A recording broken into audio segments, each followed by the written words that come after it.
फिरवत फिरवत राजकारणाकडे जातो। त्यामुळे व्यापारी म्हणून आपल्याला काय वाटतं यापेक्षा मी सुद्धा एक व्यापारी आहे। त्यामुळे व्यापारी म्हणून एक चांगलं वातावरण हे संपूर्ण देशामध्ये गेली। आदरणीय पंतप्रधान नरेंद्र मोदी झाल्यानंतर हे कसं निर्माण झालं हे जरी मला आपल्या समोर मांडता आलं तर मला असं वाटतं की खऱ्या अर्थाने या सगळ्या गोष्टीमध्ये मोठ्या प्रमाणामध्ये त्याची कदाचित मांडणी या सत्रामध्ये झाली असं मला वाटतं। राजकारणाच्या पलीकडे जाऊन जर दोन गोष्टी सांगायच्या झाल्या तर व्यापारी म्हणून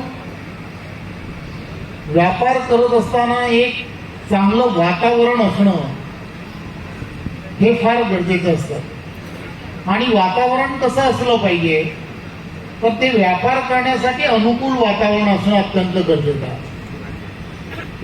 दोन गोष्टी असल्या पाहिजेत की व्यापार करत असताना वित्तीय संस्था आणि त्यांचं असणारं योगदान हे व्यापाऱ्यांना कसं आहे हे फार महत्वाचं असतं। कोणताही व्यापार हा वित्तीय संस्था आणि वित्तीय संस्थांच्या असणाऱ्या पाठबळावरती नेहमीच अवलंबून राहिला आहे। मला आठवतं की या सगळ्या व्यवस्थेमध्ये गेली काही दिवस आणि गेल्या 9.5 वर्षामध्ये आदरणीय पंतप्रधान नरेंद्र मोदी जी देशाचे पंतप्रधान झाल्या त्यांनी एक ऐतिहासिक निर्णय घेतला की पूर्वीचा जो काळ होता म्हणजे जो इंदिरा गांधी वगैरे हे ज्या वेळेला पंतप्रधान म्हणून त्यांनी काम केलं त्यांनी एक निर्णय घेतला की सर्व बँकांचं राष्ट्रीयकरण झालं पाहिजे आणि राष्ट्रीयकरण झालं पाहिजे आणि त्या दिशेने त्यांनी पावलं उचलली। फक्त ती कागदावरती राहिली परंतु आदरणीय पंतप्रधानांनी पंतप्रधान झाल्या त्यांनी असं म्हटलं की हा निर्णय जो आहे तो बरोबर आहे योग्य आहे परंतु या निर्णयाला खऱ्या अर्थाने जर आपल्याला इम्प्लिमेंटेशन करायचं असेल तर या देशामधील असणारा प्रत्येक जण याचं पहिल्यांदा बँकांमध्ये अकाउंट असलं पाहिजे। बँकांमध्ये अकाउंट असलं पाहिजे। तो गरीबातला गरीब असला तरी त्याचं बँकांमध्ये अकाउंट असलं पाहिजे आणि जरी श्रीमंत असेल तर त्याचं बँकांमध्ये अकाउंट असतं। त्याचा फायदा काय झाला तर प्रत्येकाला बँक ही कळायला लागली। जनधन अकाउंट या देशामध्ये कुणाचंच नव्हतं। ज्या माणसांचं जनधन अकाउंट नव्हतं अशा प्रत्येकाला त्यांनी जनधन अकाउंटच्या माध्यमातून जोडले गेले। फायदा काय झाला तर दोन गोष्टी त्याच्यामध्ये सर्वात मोठ्या फायदा झाल्या। त्या ज्यांचं बँकात अकाउंट नव्हतं ज्यांच्याकडे एकही पैसा नव्हता त्यांना 5,000 रुपयापर्यंत डेबिट कार्ड हे त्या जनधन अकाउंटच्या माध्यमातून मिळालं। हा जो पैसा आहे ना हा पैसा 5,000च्या तुलनेने तसा जरी कमी असेल तरी सुद्धा 25 कोटी लोकांनी अशी अकाउंट उघडली।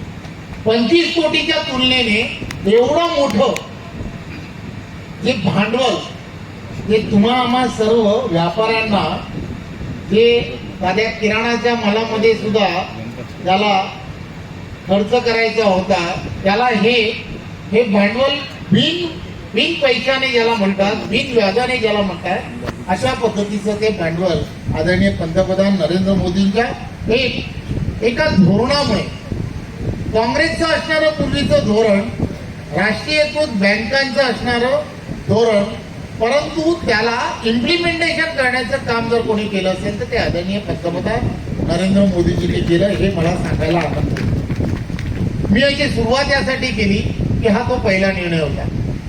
या निर्णयाला धरूनच तुम्हाला आम्हाला सर्वांना माहित आहे की कायदे गेल्या 75 वर्षाच्या काळामध्ये इंग्रजांपासून आजपर्यंतचे असणारा प्रत्येक कायदा आणि त्या कायद्यामुळे अनेक गोष्टी आहेत त्या गोष्टी लाल फितीमध्ये अडकून बसल्या. मला आठवतं की हा सिंधुदुर्ग किल्ला जो आहे, या सिंधुदुर्ग किल्ला हा विकसित झाला पाहिजे. या किल्ल्यावरती सर्व विषयाला पर्यटनाच्या दृष्टिकोनातून चालना मिळाली पाहिजे. हा विषय जरी प्रत्येकाच्या तुम्हा आम्हा सर्वांच्या मनामध्ये जरी असेल तरी सुद्धा हा तो इंग्रजांच्या काळातला असणारा जो कायदा आहे ना, हा कायदा जो पुरातन खात्याचा जो कायदा आहे ना, त्या कायद्यामुळे आज जरी कोणाची राजकीय दृष्ट्या त्या ठिकाणी पर्यटन दृष्ट्या त्याच्यामध्ये काही काम करण्याची जरी इच्छा असली तरी सुद्धा या कायद्यामुळे आपल्याला यामध्ये काहीही करता येत नाही. हा असणारा मूळ जो भाग आहे हा आपण सर्वांनी लक्षात घेतला पाहिजे. मी यासाठी सांगण्याचा प्रयत्न करतोय की या 75 वर्षामध्ये या कायद्यांना कोणीही कायद्यांना हात लावण्याचा प्रयत्न केला नाही. कदाचित इंग्रजांचा प्रभाव अजूनपर्यंत या देशावरती असेल, त्यामुळे कदाचित कोणी कायद्यांना हात लावण्याचा प्रयत्न केला नाही.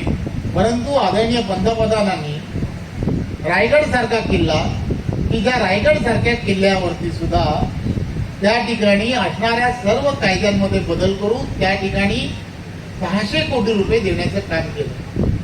दुर्भाग्य आहे मी इथे प्रयत्न केला मॅडम, बरोबर होतं का खरं? कधीतरी सांगा जनतेमध्ये कोणी आडा आणलं ते. हा सिंधुदुर्ग किल्ला एका फटक्यामध्ये झाला असता की नाही मॅडम? सरकार आणि सरकारच्या धोरणामुळे सरकार जर पॉझिटिव्ह असेल तर तो होऊ शकतो. आणि करण्याचा प्रयत्न करून एकाच कॅबिनेटच्या त्या बैठकीमध्ये मी असं म्हटलं की जर त्याला लागणारे पैसे कितीही लागले तर देण्याची मानसिकता ठेवावी. आणि मानसिकता ठेवण्याच्या दृष्टिकोनातून सरकारने निर्णय घेतला. परंतु काही लोकांनी त्यामध्ये आडीकाठी आणली, कोणी आणली, हे कधीतरी शोधणं हे अत्यंत गरजेचं आहे. परंतु आपण थांबलो नाही. आपण झटकन आपल्या मालकीचा असणारा किंवा शासनाचा असणारा राजकोटवरती करण्याचा निर्णय घेतला. काही लोकांनी माझ्याशी चर्चा केली. मी त्यांना म्हटलं एकदा करून होऊ द्या, नंतर आपण याची चर्चा करू. सगळ्यांनी मला सहकार्य केलं, त्यामधून आपल्याला त्याचा फायदाही झाला. आज मला सांगायला आनंद होतो की मला दिलेली जी ट्रॉफी आहे, सन्मान चिन्ह आहे, त्या सन्मान चिन्हावरती छत्रपती शिवाजी महाराजांचा तो पुतळा त्यावरती दिसल्यानंतर मला असं वाटलं की काहीतरी आपण या ठिकाणी करू शकलो, याचा मला अभिमान आहे. असे किती कायदे की जे आम्हाला तुम्हाला बदली करायचे होते किंवा ज्यामध्ये आम्हाला बदल घडवायचे होते, तर हे सगळेच्या सगळे कायदे जे आहेत त्या कायद्यांमध्ये बदल घडवण्यासाठी तुमच्या दुकानामध्ये असणारा प्रत्येक विषयाला अनुसरून असणाऱ्या प्रत्येक कायदा, की त्या कायद्यामध्ये केंद्रातला कायदा वेगळा, राज्यातला वेगळा आणि तिथल्या असणाऱ्या स्थानिक स्वराज्य संस्थांमधला वेगळा, असे असणारे अनेक विषय, त्या सगळ्यांना एकाच ठिकाणी आणण्याचं काम जर कोणी केलं असेल तर ते आदरणीय पंतप्रधान नरेंद्र मोदीजींनी केलं. लेबरचा असणारा कायदा आणि लेबरच्या कायद्यामध्ये प्रत्येकाला असणारी जी अडचण की कोणी कोणत्या कायद्यांमध्ये काम करावं, एखाद्या दुकानामध्ये असणारे जेवढे दुकानांमध्ये किती मजूर आहेत किंवा किती कामगार आहेत, यांना केंद्र आणि राज्याच्या असणाऱ्या कायद्यांमध्ये वेगवेगळ्या ठिकाणी त्यांना वेगवेगळं करण्याचा प्रयत्न केला. परंतु राज्याच्या माध्यमातून यांना सगळ्यांना एकच कायद्यामध्ये आणण्याचं काम जर झालं असेल की जेणेकरून आता एखादा भांडवलदार तो कोणाला अडचणीत आणू शकणार नाही, एखादा मालक त्याला कोणाला अडचणीत आणू शकणार नाही, परंतु एखादा कामगार जर अडचणीत येऊ शकत असेल तर तोही त्यामध्ये अडचणीत येतो. हा अत्यंत महत्वाचा असणारा विषय आहे. काही याच माध्यमातून व्यापारी जो आहे त्याला या सगळ्या गोष्टींमध्ये वारंवार कोर्ट कचेऱ्या आणि या सगळ्या गोष्टींमध्ये मोठ्या प्रमाणामध्ये अडचणीत आणण्याचं काम हे त्या ठिकाणचे असणारे, मी माझा शब्द चुकणार नाही कदाचित, परंतु त्या ठिकाणचे असणारे वेगवेगळ्या दलालांच्या माध्यमातून मोठ्या प्रमाणामध्ये हरेसमेंट करण्याचं काम हे त्या वेळेला केलं जात होतं. कामगारांचा असणारा या सगळ्या गोष्टींमध्ये जी पिळवणूक होत होती त्या पिळवणुकीला कुठेतरी आळा बसवण्याचं काम केलं. दोन आणि अत्यंत महत्वाच्या विषयांमध्ये म्हणजे याचा अर्थ की या देशामध्ये एकच टॅक्स असला पाहिजे, जीएसटी एक टॅक्स असला पाहिजे. प्रत्येक वेगवेगळे व्यापारी इथे आहेत, सोन्याचे असतील, किराण्याचे असतील, सर्व वेगवेगळे व्यापारी आहेत. प्रत्येकाला टॅक्स आणि टॅक्सेशन मध्ये वेगवेगळ्या पद्धतीने इथून खायचं कसंही खाल्ल्यानंतर सुद्धा वेगवेगळ्या तऱ्हेने वेगवेगळी डिपार्टमेंट वेगवेगळ्या पद्धतीने आपल्याला सर्वांना त्रास देण्याचं काम करत होतं.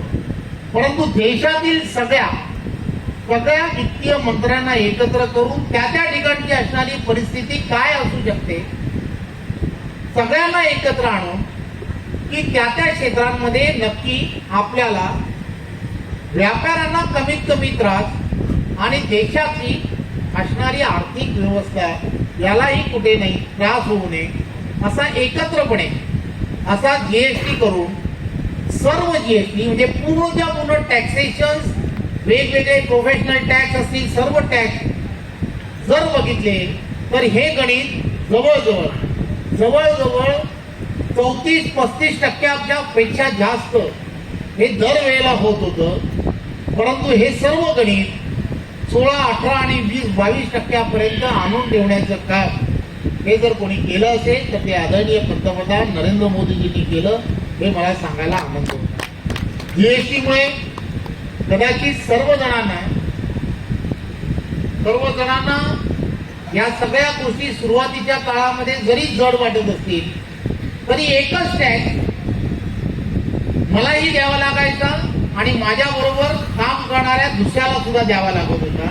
परंतु आता जीएसटीचा बेनिफिट जो आहे तो एकाला कोणाला तरी मिळाला पाहिजे या संदर्भातला एक वेगळ्या पद्धतीचा असणारा एक वेगळं धोरण जे आहे ते धोरण आदरणीय पंतप्रधानांनी केल्यामुळे त्याचा फायदाही अनेकांना आज होतोय हेही मला सांगायला आनंद होतो.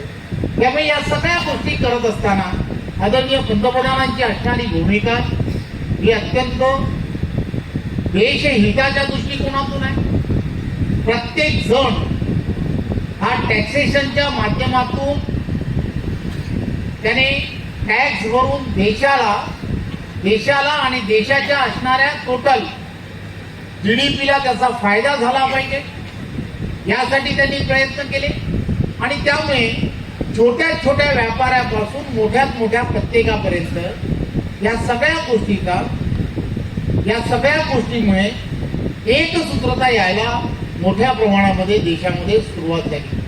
आज कोणत्याही क्षेत्रांमध्ये काम करत असताना सर्वच्या सर्व मग इन्कम टॅक्स असू दे किंवा या सगळ्या गोष्टींमध्ये एखादा अधिकारी तो चुकीच्या पद्धतीने जर वागत असेल तर त्याची तक्रार करण्याचा सुद्धा तुम्हाला पूर्ण अधिकार देणारं एकमेव प्रधानमंत्री आणि त्याचं नाव नरेंद्र मोदीजी आहे हेही आपण सर्वांनी लक्षात घ्या. पूर्वी असं व्हायचं की ढीकभर मोठी नोटीस दिली जायची आणि नोटीस दिल्यानंतर त्याला अपील करण्याची पद्धत जी होती ती सेटलमेंटची पद्धत होती. आज असं होत नाही. आज अशा सगळ्या गोष्टी पारदर्शकपणे एखाद्याची हिअरिंग झाली तर हिअरिंग पूर्ण कागदावरती आणि सगळ्या रिपोर्ट हा तुम्ही आपण सर्वजण जे या सगळ्या व्यवस्थेमध्ये आहेत त्यांना सगळ्यांच्या लक्षात येत असेल की तुम्हाला त्या सगळ्या गोष्टींमध्ये एक बेनिफिट जो आहे तो खऱ्याला खरं या सगळ्या पद्धतीने एक अतिशय चांगल्या पद्धतीने काम हे सरकारच्या माध्यमातून होत आहे. खरं तर या सगळ्या व्यवस्था करत असताना पंतप्रधानांच्या मनामध्ये एक वेगळ्या पद्धतीने प्रत्येकाला या सगळ्या गोष्टीचा फायदा झाला पाहिजे. मग तो व्यापारी असेल किंवा मग तो ग्राहक असेल.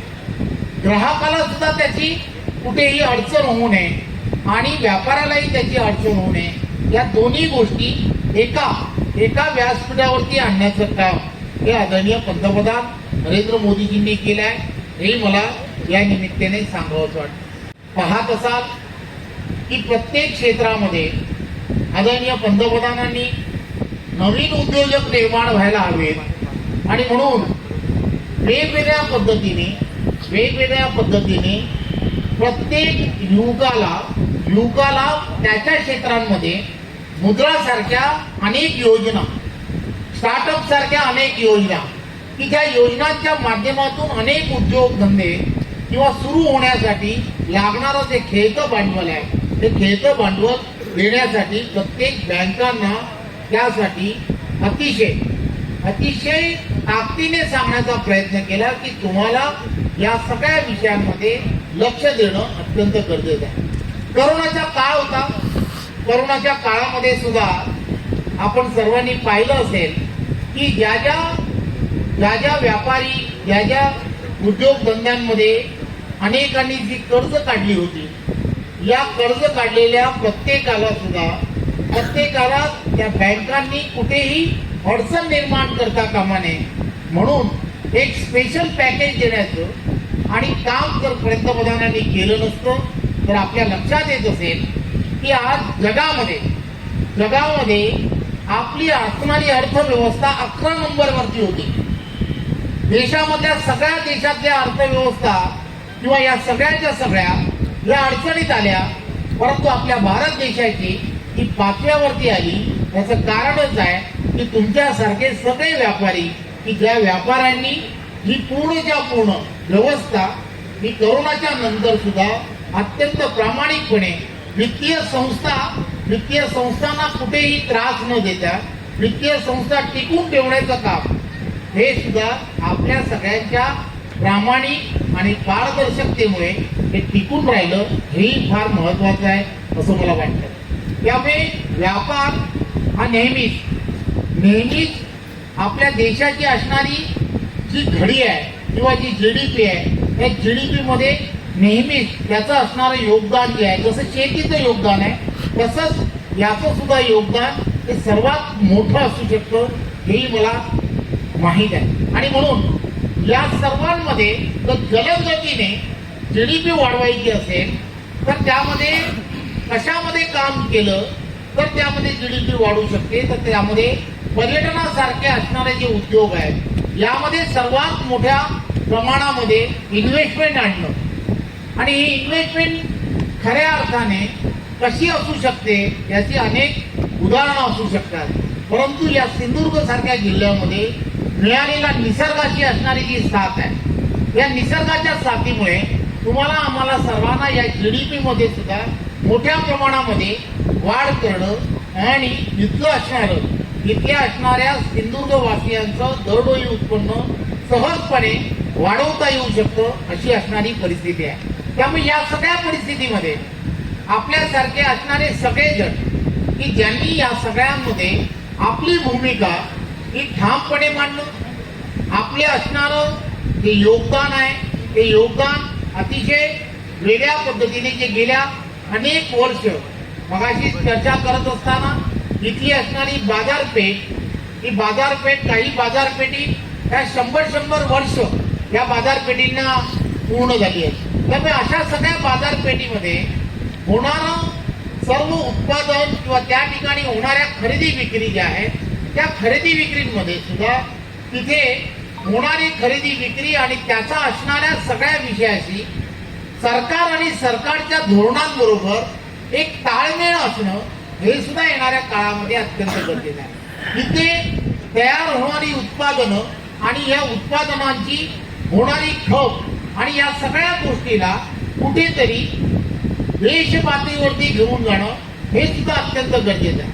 मला सांगायला आनंद होतो की आपण येणाऱ्या काळामध्ये काजू सारखे असणारे काही इथे होणारी उत्पादनं जी आहेत, ही जी उत्पादनं जी आहेत की त्यांना सुद्धा एक जो दर आणि त्या दरामध्ये हमी भाव आणि याच्यामध्ये असणारी जी तफावत आहे, ही जी तफावत आहे ती तफावत सुद्धा इथल्या असणाऱ्या सर्व